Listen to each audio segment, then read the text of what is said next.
There's the boy. I mean the bear. Okay. Good evening, folks. My name is Michael Hecht, and I'm honored to have as my collaborator for this program is Mr. Bill Camplin, and we're here at his family place, Cafe Carp, and we're going to get out of the way now of the material. And the first excerpt I'd like to read from is All Quiet on the Western Front by Maria Ramarque, and it goes like this. There are not many of the old hands left. I am the last of the 7 fellows from our class. Everyone talks of peace and armistice. All wait. If it again proves an illusion that they will break up, hope is high. It cannot be taken away again without an upheaval. If there is not peace, then there will be revolution. I have 14 days rest because I have swallowed a bit of gas in the little garden. I sit the whole day long in the sun. The armistice is coming soon. I believe it now, too. Then we will go home. Here my thoughts stop and will not go any further. All that meets me, all that floods over me are but feelings. Greed of life, love of home, yearning for the blood, intoxication of deliverance, but no aims. Had we returned home in 1916, out of the suffering and the strength of our experiences, we might have unleashed a storm.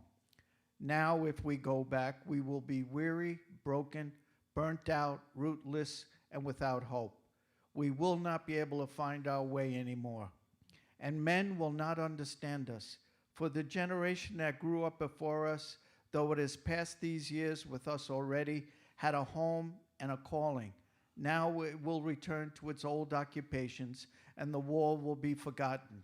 And the generation that has grown up after us will be strange to us and push us aside. We will be superfluous even to ourselves. We will grow older.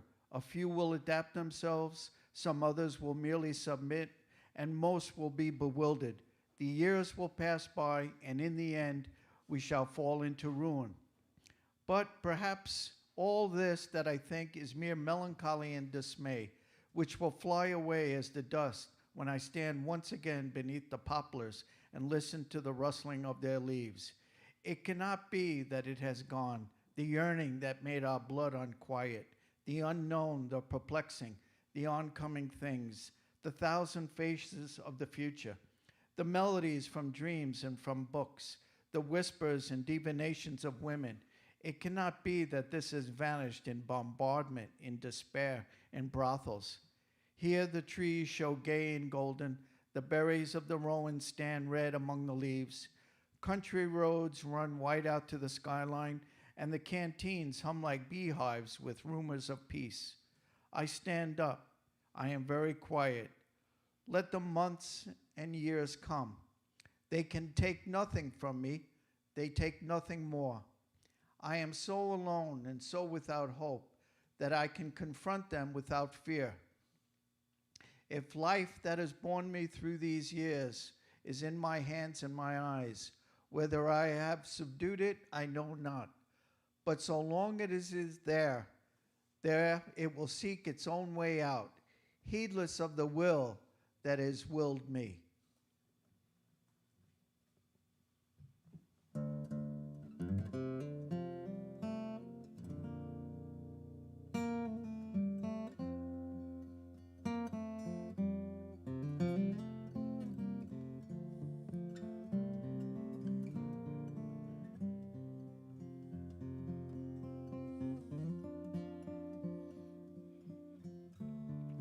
They started out on bread and water.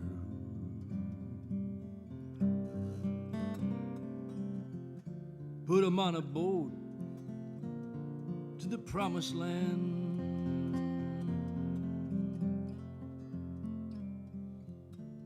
Oh, how the mean things started to happen.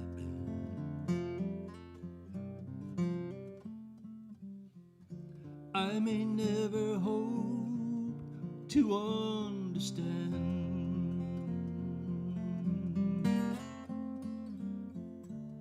Arise, arise, I heard the captain. surrender calmly to the morning bell,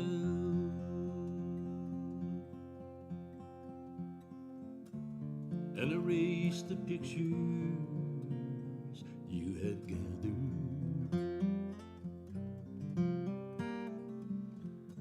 Just behold the heights from which you fell,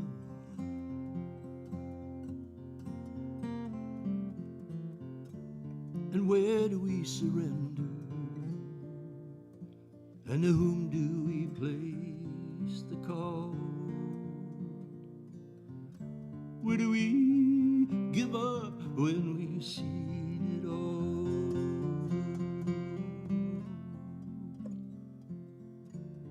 How do we explain it? Somebody give us an alibi. Where do we confess we can no longer try?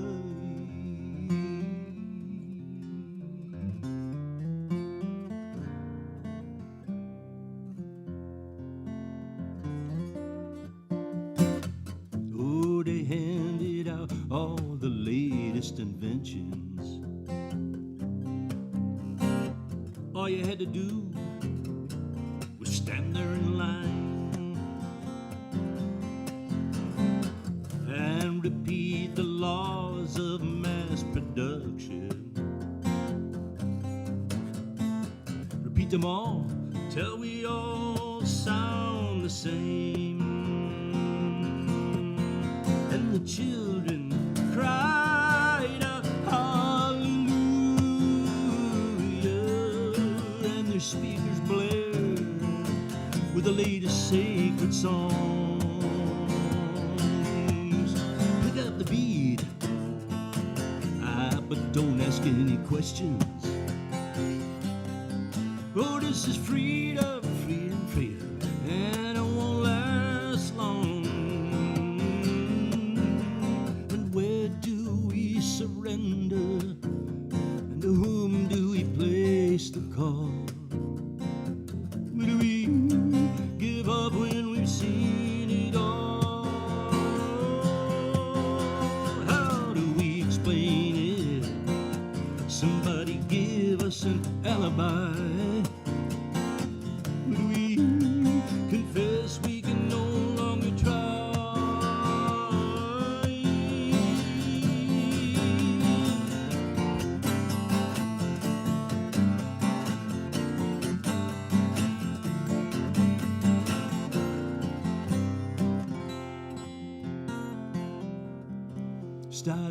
Start again, oh, do not give me a number.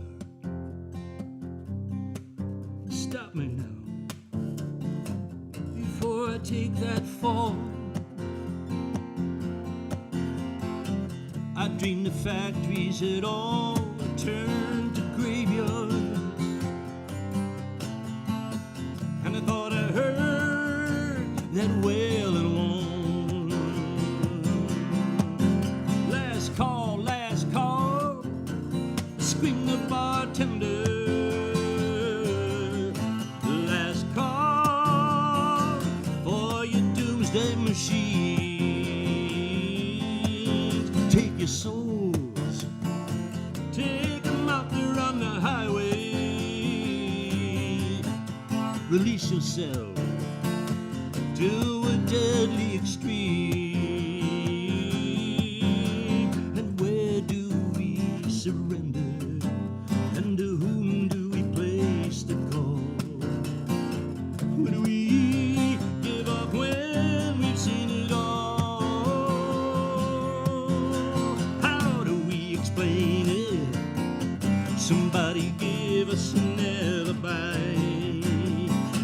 Where do we confess we can no longer try?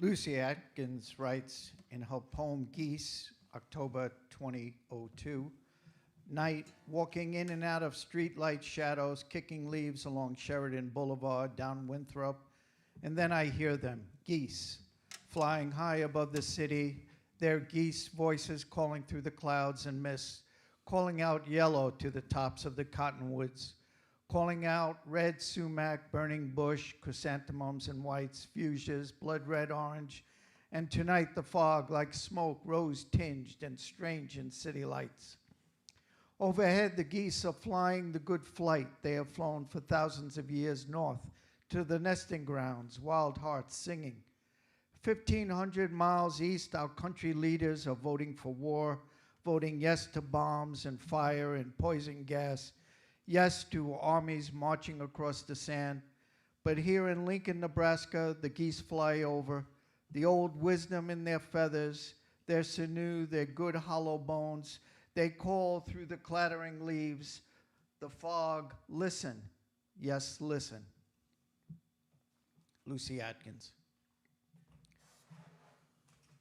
The poet Yusef Kamuryakaa writes, inside our skull years, after this scene ends, the brain closes down to get the job done.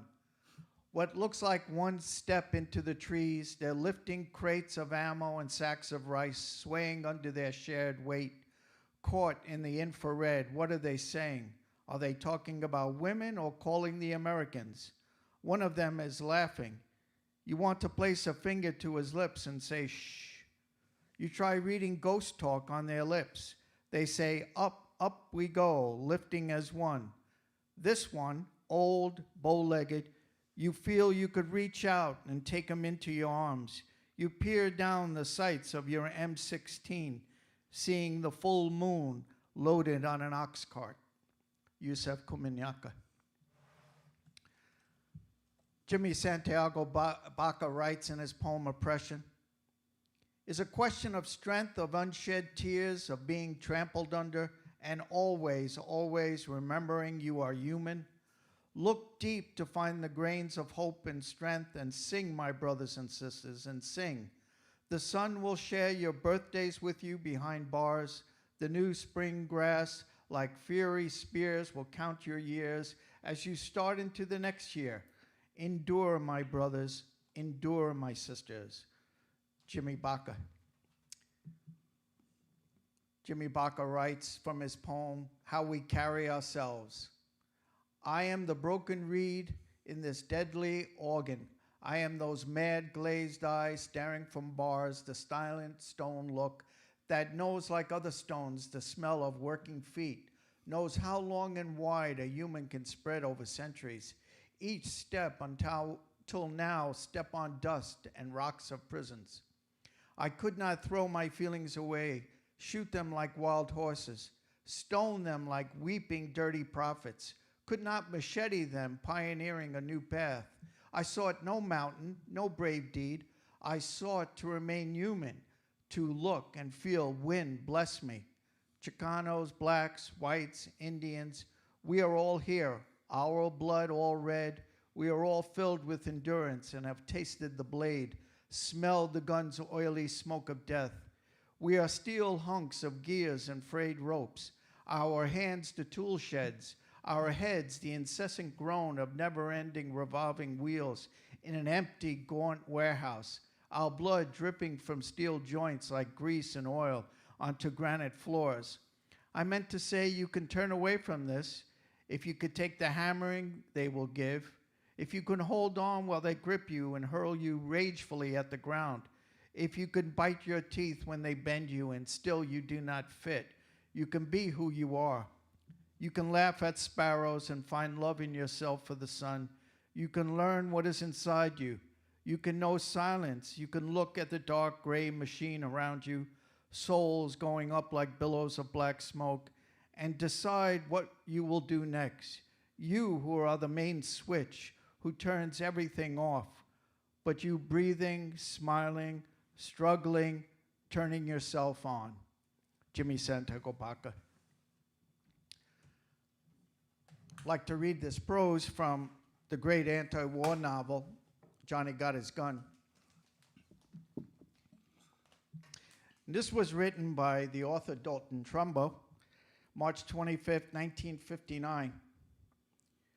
World War I began like a summer festival, all billowing skirts and golden epaulets. Millions upon millions cheered from the sidewalks, while plumed imperial highnesses, serenities, field marshals, and other such fools paraded through the capital cities of Europe at the head of their shining legions. It was a season of generosity, a time for boasts, bands, poems, songs, innocent prayers. It was an August made palpitant and breathless by the prenuptial nights of young gentlemen officers and the girls they left permanently behind them. One of the Highland regiments went over the top in its first battle behind 40 kilted bagpipers, skirling away for all they were worth at machine guns. 9 million corpses later, when the band stopped and the Serenity started running, the wail of bagpipes would never again sound quite the same. It was the last of the romantic wars, and Johnny Got His Gun was probably the last American novel written about it before an entirely different affair called World War II began. Is it possible for anything to resist change, even a mere commodity that can be bought, buried, banned, damned, praised, or ignored for all the wrong reasons? Probably not. Johnny Got His Gun held a different meaning for 3 different wars. Its present meaning is what each reader conceives it to be, and each reader is gloriously different from every other reader, and each is also changing. I've let it remain as it was to see what it is. Here's an excerpt from that great book. He was blacklisted because of it. To fight that war, they would need men, and if men saw the future, they wouldn't fight. They were masking the future. They were keeping the future a soft, quiet, deadly secret. They knew that if all the little people, all the little guys saw the future, they would begin to ask questions. They would ask questions, and they would find answers, and they would say to the guys who wanted them to fight, they would say, "You lying, thieving sons of bitches, we won't fight, we won't be dead, we will live, we are the world, we are the future, and we will not let you butcher us no matter what you say, no matter what speeches you make, no matter what slogans you write. Remember it well, we are the world, we are what makes it go round. We make bread and cloth and guns. We are the hub of the wheel and the spokes, and the wheel itself, without us, you would be hungry, naked worms, and we will not die. We are immortal. We are the sources of life. We are the lowly, despicable, ugly people. We are the great, wonderful, beautiful people of the world, and we are sick of it. We are utterly weary. We are done with it forever and ever because we are the living, and we will not be destroyed. If you make a war, if there are guns to be aimed, if there are bullets to be fired, if there are men to be killed, they will not be us. They will not be us, the guys who grow wheat and turn it into food, the guys who make clothes and paper and houses and tiles, the guys who build dams and power plants and string the long, moaning high-tension wires, the guys who crack crude oil down into a dozen different pots, who make light bulbs and sewing machines and shovels and automobiles and airplanes and tanks and guns. Oh no, it will not be us who die, it will be you. It will be you, you who urge us on to battle, you who incite us against ourselves, you who would have us one cobbler kill another cobbler, you who would have one man who works kill another man who works, you who would have one human being who wants only to live kill another human being who wants only to live. Remember this well, you people who plan for war. Remember this, you patriots, you fierce ones, you spawners of hate, you inventors of slogans. Remember this, as you have never remembered anything else in your lives. We are men of peace. We are men who work, and we want no quarrel. But if you destroy our peace, if you take away our work, if you try to range us one against the other, we will know what to do. If you tell us to make the world safe for democracy, we will take you seriously, and by God and by Christ, we will make it so. We will use the guns you force upon us. We will use them to defend our very lives, and the menace to our lives does not lie on the other side of a no man's land that was set apart without our consent. It lies within our own boundaries here and now. We have seen it and we know it. Put the guns into our hands and we will use them. Give us the slogans and we will turn them into realities. Sing the battle hymns and we will take them up where you left off. Not 1, not 10, not 10,000, not 1 million, not 10 million, not 100 million, but 1 billion. 2 billions of us, all the people of the world. We will have the slogans and we will have the hymns and we will have the guns and we will use them and we will live. Make no mistake of it, we will live. We will be alive and we will walk and talk and eat and sing and laugh and feel and love and bear our children in tranquility and security, in decency, in peace. You plan the wars, you masters of men. Plan the wars and point the way, and we will point the gun. Dalton Trumbo, Johnny Got His Gun.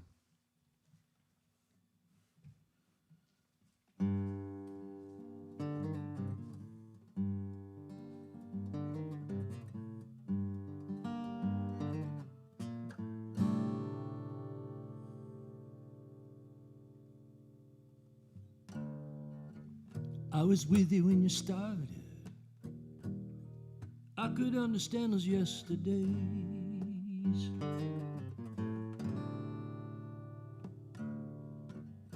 Your talent was uncharted. You heard the good things friends would always say.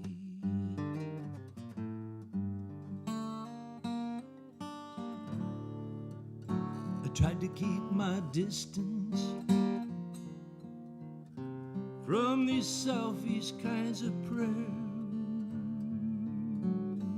but beyond smart conversation, you were never there.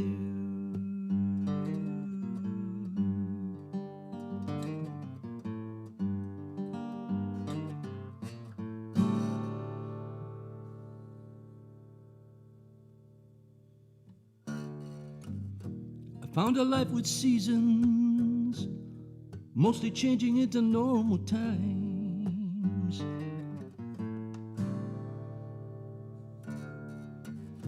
But you invented reasons when the failures could have shown you signs.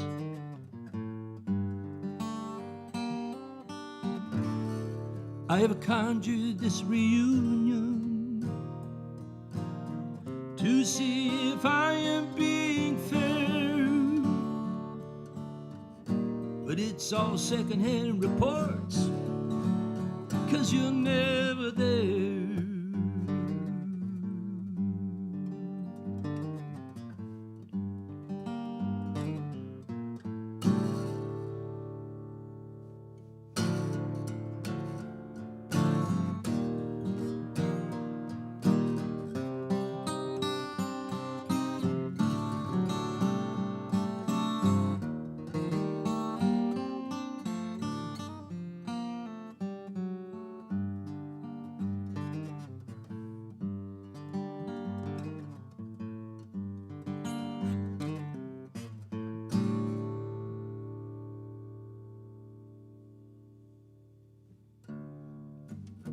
I read about the fortune and her rumors about the debts to pay.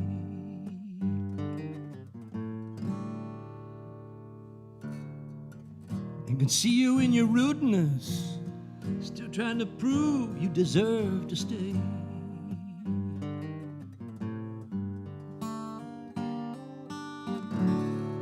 I will wish that you are happy, as long as no one else must feel despair in being promised something that was never there. It was never there. You were never there.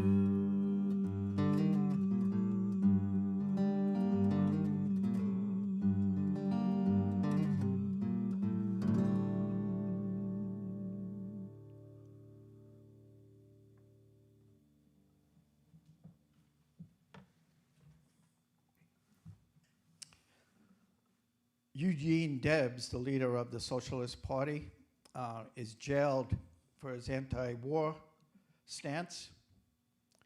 And Helen Keller writes a letter to Mr. Debs. March 11th, 1919. Dear comrade, of course the Supreme Court has sustained the decision of the lower court in your case. To my mind, the decision has added another laurel to your wreath of victories. Once more, you are going to prison for upholding the liberties of the people. I write because my heart cries out, it will not be still. I write because I want you to know that I should be proud of the Supreme Court convicted me of abhorring war and doing all in my power to oppose it. When I think of the millions who have suffered in all the wicked wars of the past, I am shaken with the anguish of great impatience. I want to fling myself against all brute powers that destroy the life and break the spirit of man. In the persecution of our comrades, there is one satisfaction. Every trial of men like you, every sentence against them, tears away the veil that hides the face of the enemy. The discussion and agitation that follows the trials define more sharply the positions that must be taken before all men can live together in peace, happiness, and security. We were driven into the war for liberty, democracy, and humanity. Behold what is happening all over the world today. Oh, where is the swift vengeance of Jehovah, that it does not fall upon the host of those who are marshaling machine guns against hungry-stricken peoples? It is the complacency of madness to call such acts preserving law and order. What oceans of blood and tears are shed in their name. I have come to loathe traditions and institutions that take away the rights of the poor and protect the wicked against judgment. The wise fools who sit in the high places of justice fail to see that in revolutionary times like the present, vital issues are settled, not by statutes, decrees, and authorities, but in spite of them.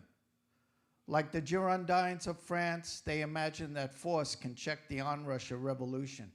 Thus they sow the wind, and into them shall be the harvest of the whirlwind. You, dear comrade, I have long loved you because you are an apostle of brotherhood and freedom. For years I have thought of you as a dauntless explorer going toward the dawn, and like a humble adventurer, I have followed in the trail of your footsteps from time to time. The greetings that have come back to me from you have made me very happy. And now I reach out my hand and clasp yours through prison bars. With heartfelt greetings and with a firm faith that the cause for which you are now martyred shall be all the stronger because of your sacrifice and devotion. I am yours for the revolution. May it come swiftly like a shaft, sundering the dark. Helen Keller.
Used to sing the songs right from the heart.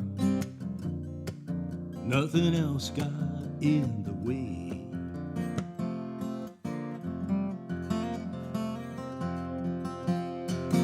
Now we dream of doing nothing else, just repeating ourselves day after day.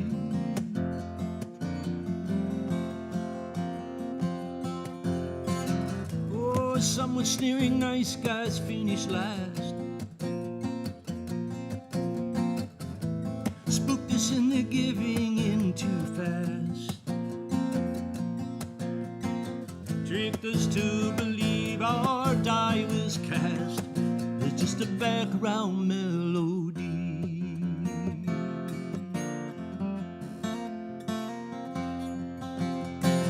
Our views have hardened into lonely lie. Someone's gotta give, someone's gotta choose.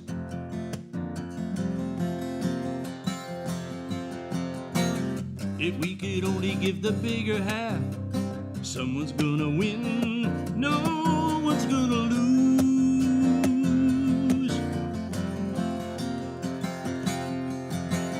Oh, but logic has a language all its own.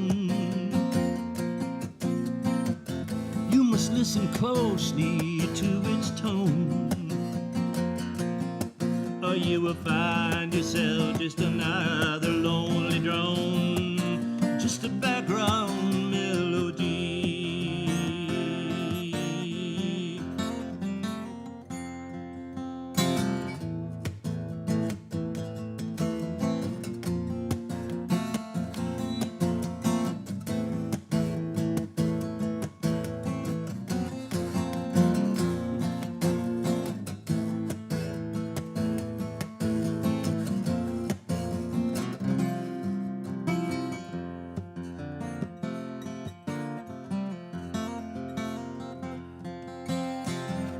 You were born with such a perfect ear, but who can listen in these times?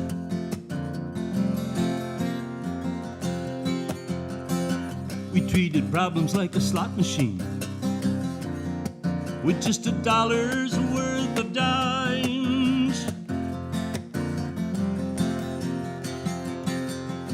Now the first solution, it seldom gets the best results. Let's stop our pouting cause we think it's someone else's fault. Or we will find ourselves like a diamond hidden in a vault. We'll become a background melody.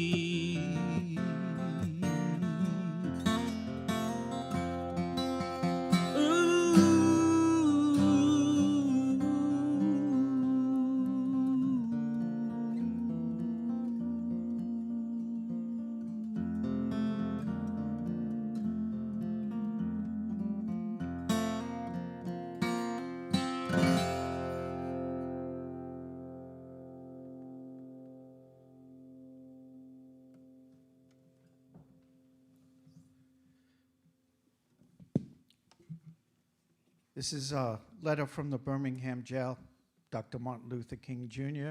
He writes to 8 fellow clergymen, and this is an excerpt from it. I feel so privileged to read his words. For years now, I have heard the words, wait. It rings in the ear of every Negro with a piercing familiarity. This wait has always meant never. It has been a tranquilizing thalidomide relieving the emotional stress for a moment, only to give birth to an ill-formed infant of frustration. We must come to see with the distinguished jurist of yesterday that justice too long delayed is justice denied. We have waited for more than 340 years for our constitutional and God-given rights. The nation of Asia and Africa are moving with jet-like speed toward the goal of political independence, and we still creep at horse and buggy pace toward the gaining of a cup of coffee at a lunch counter.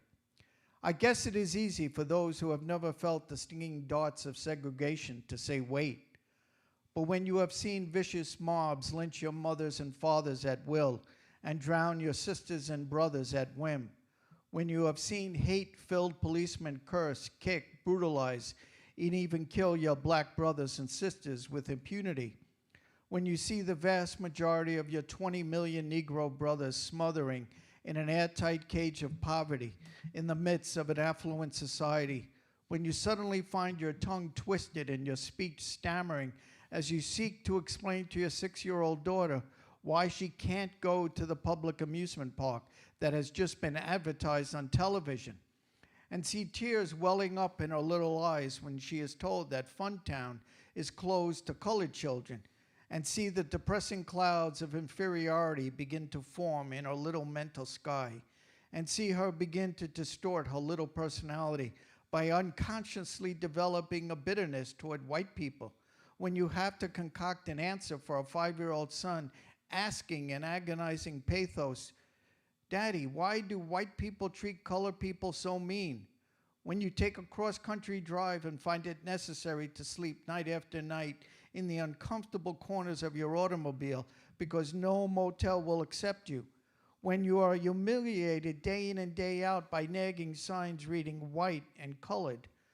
When your first name becomes nigger and your middle name becomes boy, however old you are, and your last name becomes John, and when your wife and mother are never given the respected title Mrs., when you are harried by day and haunted by night by the fact that you are a Negro living constantly at tiptoe stance, never quite knowing what to expect next, and plagued with inner fears and outer resentments, when you are forever fighting a degenerating sense of nobodiness, then you will understand why we find it difficult to wait.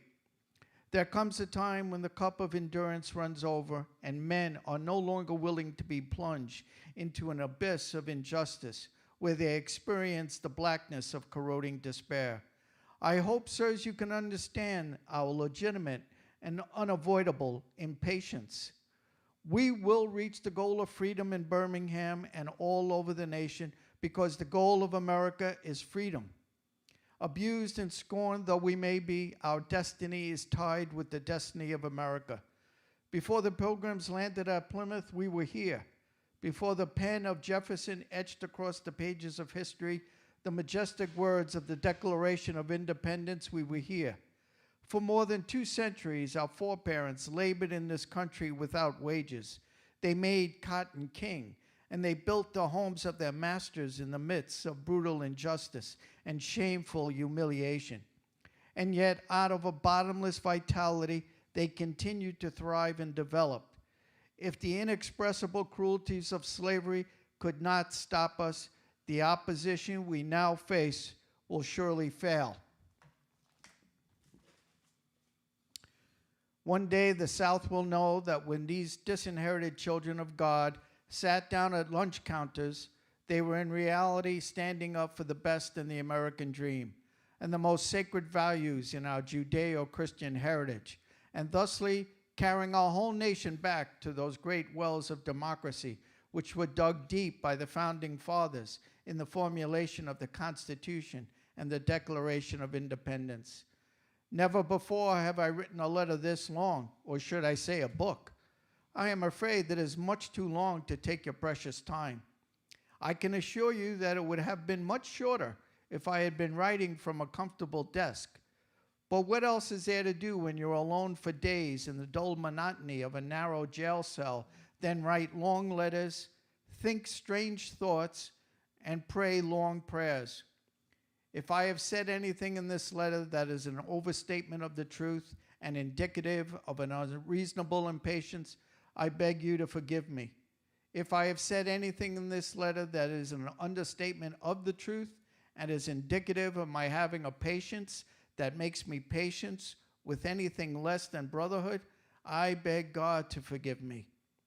I hope this letter finds you strong in the faith.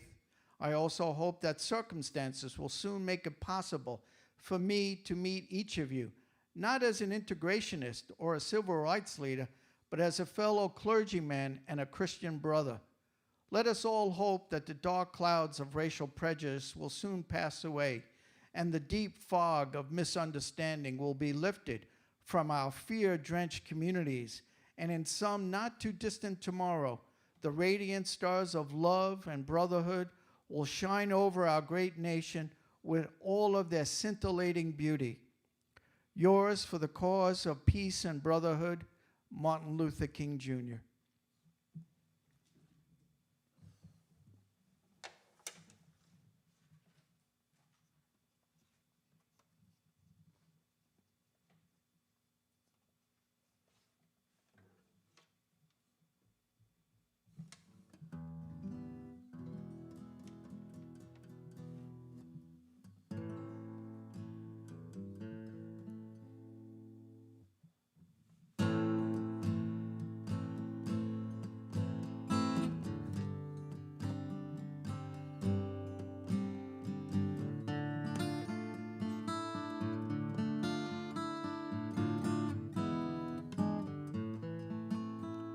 Well, I started out just singing like a million other kids.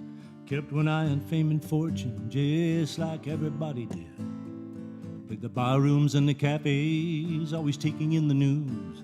Kept my finger on the pulses for the lyrics I would choose.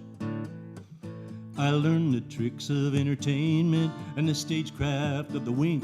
I could spend all day beside you just to know just what you think, and take it home and weave it to a tune meant to inspire. Yeah, the patrons' heads were nodding, I was preaching to the choir. I'd let my people down. I've let my people down.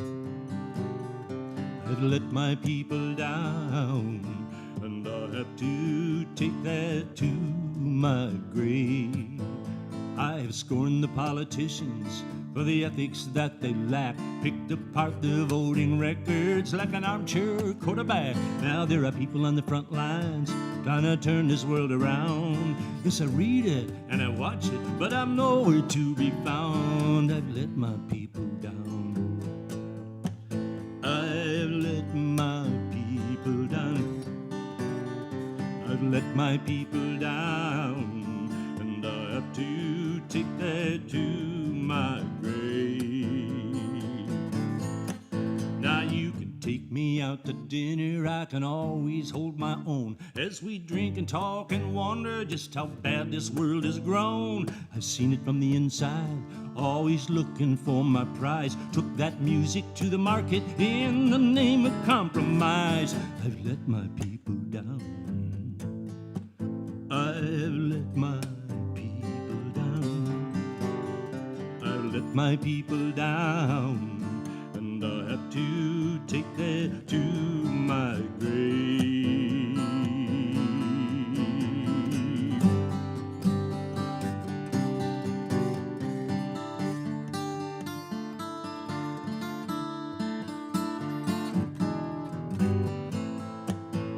I can praise the sacrifices of Mandela and of King, and abuse the 1%ers who would have me kiss their ring. But the billionaires are winning like they knew it all along, and I thought that I could change it just by writing one more song. I've let my people down. I've let my people down. I've let my people down, and I have to take that to my grave. I have let my people down. I've let my people down, and I'll have to take that to my grave.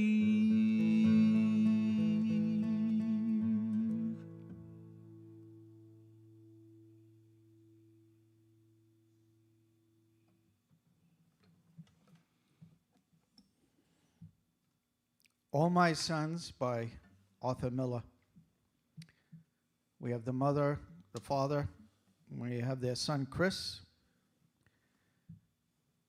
And the mother says, remember the way he used to fly low past the home when he was in training? When we used to see his face in the cockpit going by, that's the way I saw him, only high up, way, way up where the clouds are. He was so real I could reach out and touch him. And suddenly he started to fall and crying to me. Mom, Mom. I could hear him like he was in the room. Mom, it was his voice. If I could touch him, I knew I would stop him. If I could only. I woke up and it was so funny. The wind, it was like the roaring of his engine. I came out here. I must have still been asleep. I could hear that roaring like he was going by. The tree snapped right in front of me, and I came awake. See, we should never have planted that tree. I said so in the first place. It was too soon to plant a tree for him.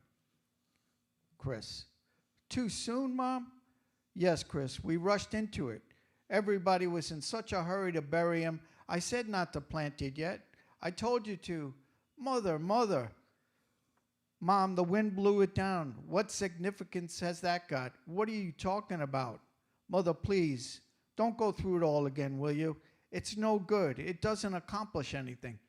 I've been thinking, maybe we ought to put our minds to forgetting him. That's the third time, Chris, you've said that this week. Because it's not right. We never took up our lives again. We're like at a railroad station waiting for a train that never comes in. Chris is now with his soon-to-be girlfriend, Ann.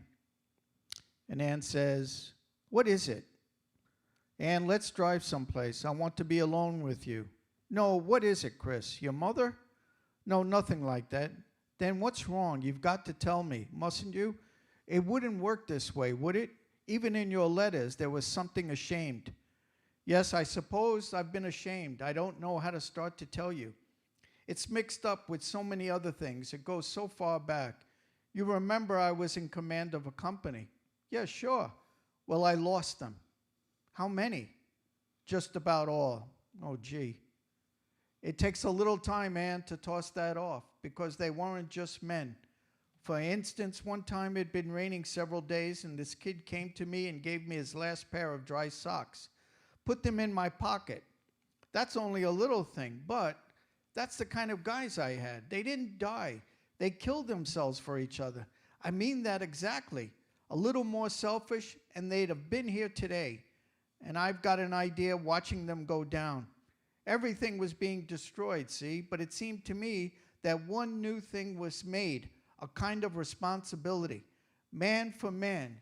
You understand me? To show that, to bring that into the earth again like some kind of a monument.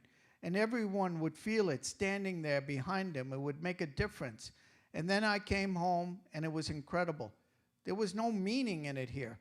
The whole thing to them was a kind of a bus accident. Like when I went to work with Dad and that rat race again. I felt ashamed somehow, because nobody was changed at all. It seemed to make suckers out of a lot of guys. I felt wrong to be alive, to open the bank book, to drive the new car, to see the new refrigerator.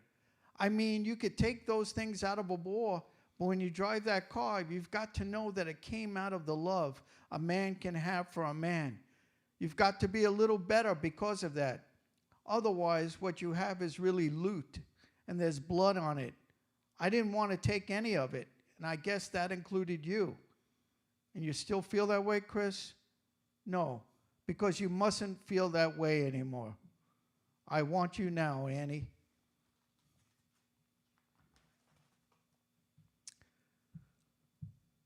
And now Chris is confronting his dad. You lay 40 years into a business, and then you knock it out in 5 minutes. What could I do? Let them take 40 years? Let them take my life away? I never thought they'd install them. I swear to God, I thought they'd stop them before anybody took off, Chris. Then why'd you ship them out? By the time they could spot them, I thought I'd have the process going again, and I can show them they needed me, and they'd let it go by. But weeks passed, and I got no kickback. So I was going to tell them. Then why didn't you tell them? It was too late. The paper was all over the front page. 21 went down. It was too late. They came with handcuffs into the shop. What could I do? Chris, I did it for you. It was a chance, and I took it for you. I'm 61 years old.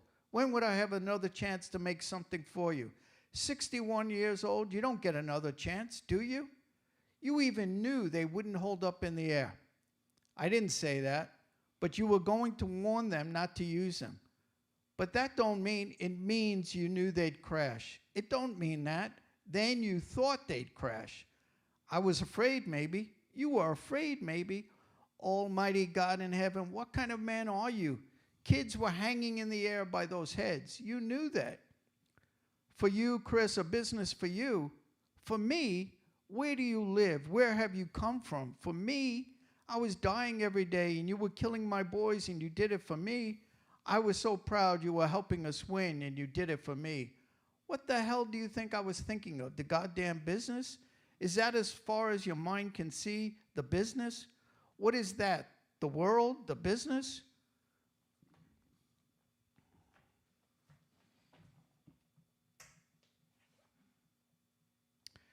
I know all about the world. I know the whole crap story. Now listen to this and tell me what a man's got to be. My dear Anne, You listening? He wrote this the day he died. Listen, don't cry. Listen, my dear Anne. It is impossible to put down the things I feel, but I've got to tell you something. Yesterday, they flew in a load of papers from the States, and I read about Dad and your father being convicted. I can't express myself. I can't face the other men. I can't bear to live anymore. Last night, I circled the base for 20 minutes before I could bring myself in. How could he have done that? Every day, 3 or 4 men never return, and he sits back there doing business. I can't face anybody. I don't know how to tell you what I feel. I'm going out on a mission in a few minutes. They'll probably report me missing. If they do, I want you to know that you mustn't wait for me. Goodbye, my sweetheart. Chris's brother, Larry. Now blame the world, Dad. Get the car, I'll put on my jacket. Joe, no, let me go, I want to go. I'm sorry, Kate. To be sorry is enough. You're not going anywhere. Wait, sleep. No. Why are you doing this? Larry would never want you to go, your own son. Then why did he do that? They were all my sons, Katie. I'll be right down. He'll stay if you tell him to, Chris. Go to him. Mother, he's got to go. You've both gone crazy. Tell him to sleep. No, Mom. God in heaven, what is accomplished if he goes? I thought you read this letter. The war is over. Didn't you hear? It's over.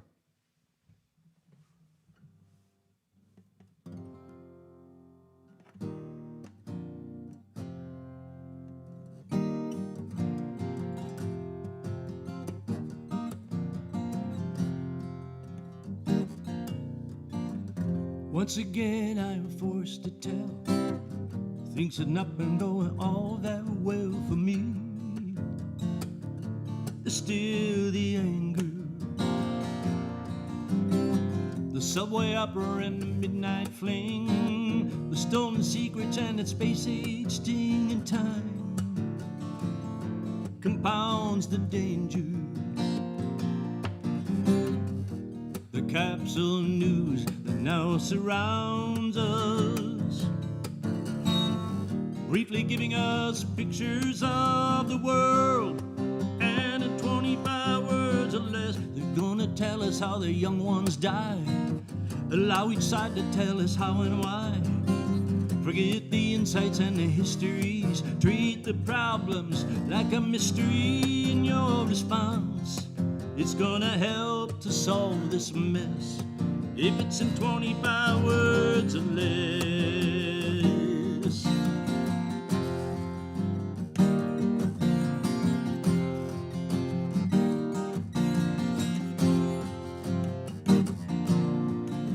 The city comes on like an all-freak show. Avoid their eyes so they can never know you feel to ever get involved. If your attention span can last that long, that corporate DJ and a 3-minute song will supply you with local anesthetics. You just sit back and make believe you can comprehend it, and fake your interest by asking for replies in 25 words or less. How's the weather? Are you having fun? Would you let your sister marry one? Are you still on pills? Do you intend to vote? Did you hear the suburbs gonna build a moat? No time to listen. Oh, you have to make your guess in 25 words or less.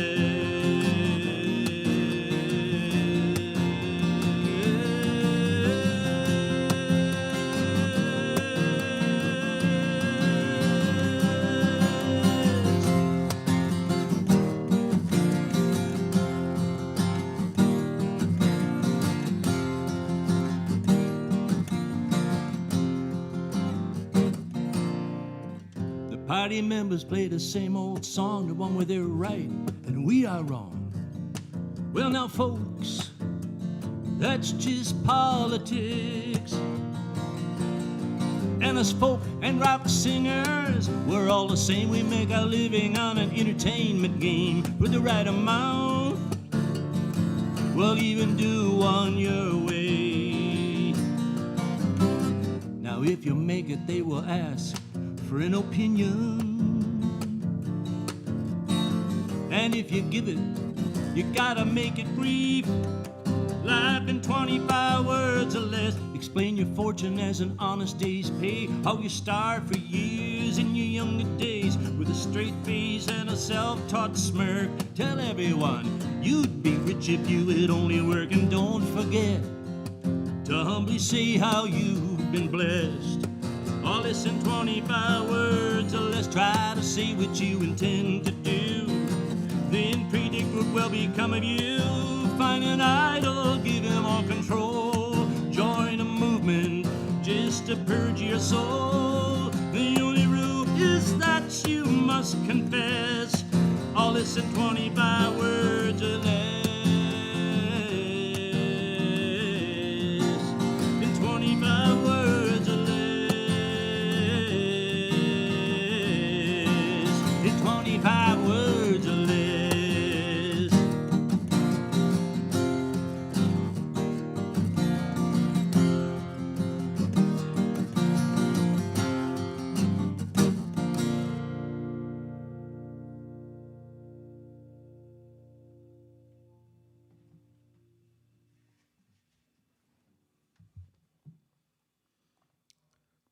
Once more from all my sons. Then what was Larry to you? A stone that fell into water? It's not enough to be sorry. Larry didn't kill himself so you and Dad would be sorry. What more can we be? You can be better, Mom. Once and for all, you can know now that the whole earth comes in through those fences. There's a universe outside, and you're responsible to it, and if you're not, you threw your son away, because that's why he died. He's got to go, and I am. And there's a gunshot. Find him. Oh, my darling, goodbye. Chris says, Mother, it had to be. So long ago I knew. Live now, Chris. Forget now. Chris, shh. All my sons.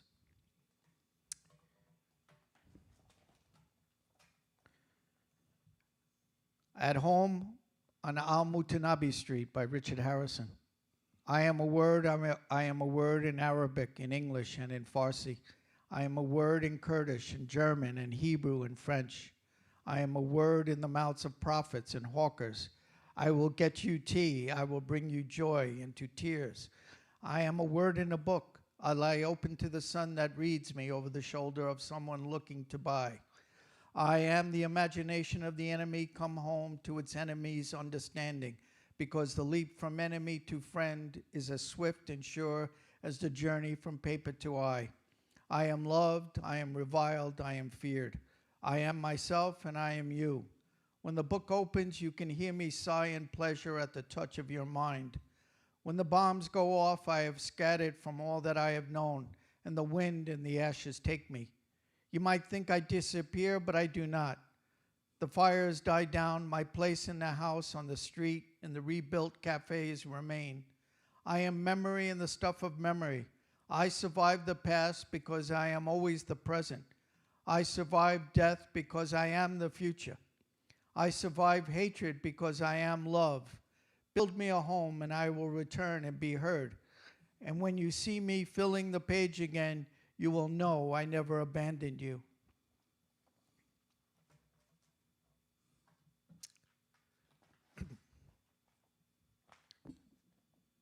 Sympathy by Paul Laurance Dunbar.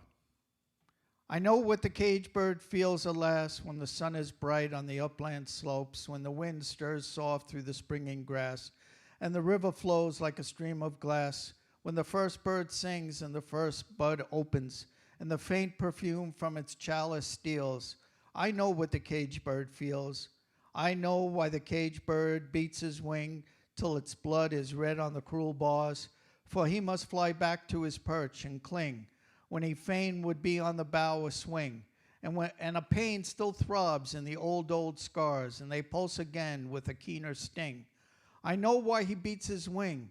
I know why the caged bird sings, ah me, when his wing is bruised and his bosom sore, when he beats his bars and he would be free, it is not a carol of joy or glee, but a prayer that he sends from his heart's deep core, but a plea that upward to heaven he flings. I know why the caged bird sings. Paul Laurance Dunbar.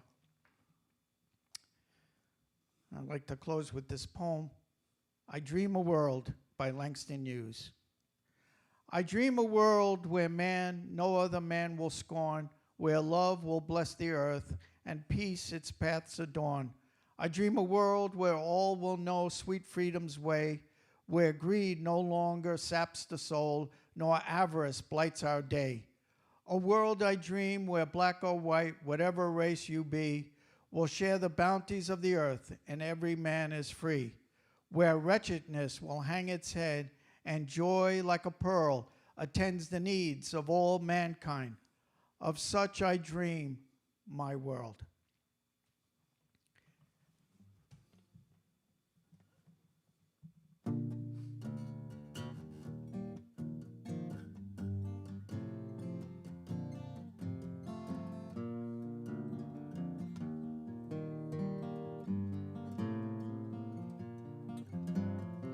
One day my eldest stood right up to me, said, oh,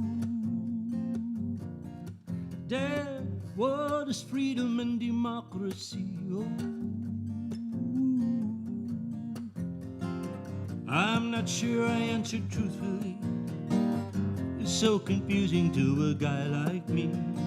People say they're free when things are going real good. Now I don't feel too bad, but I know that I could. If freedom should end, this could be why people stop rooting for the other guy.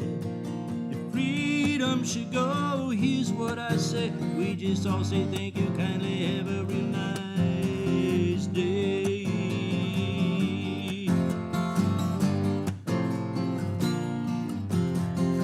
Then my youngest, who was standing near, said, oh, Dad, why do people live their lives in fear? Oh, well, there's lots to be said, but is it okay? You're just a kid, so be a kid today. There's only so much that a person can do, but I'm not lying when I'm telling you, if freedom should end, this could be why people stop rooting for the other guy. If freedom should go, here's what I say. We just all say thank you kindly, have a real nice day.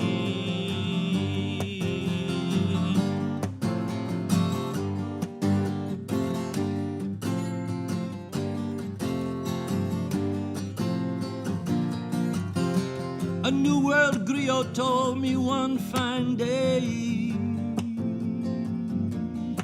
Bill, kiss and hug your children every single day. Oh, 'cause if freedom should end, this could be why people stop rooting for the other guy. Freedom should go, here's what I say. We just all say thank you kindly, have a real nice day. Thank you kindly, have a real nice day. Thank you kindly, have a real nice day. Oh.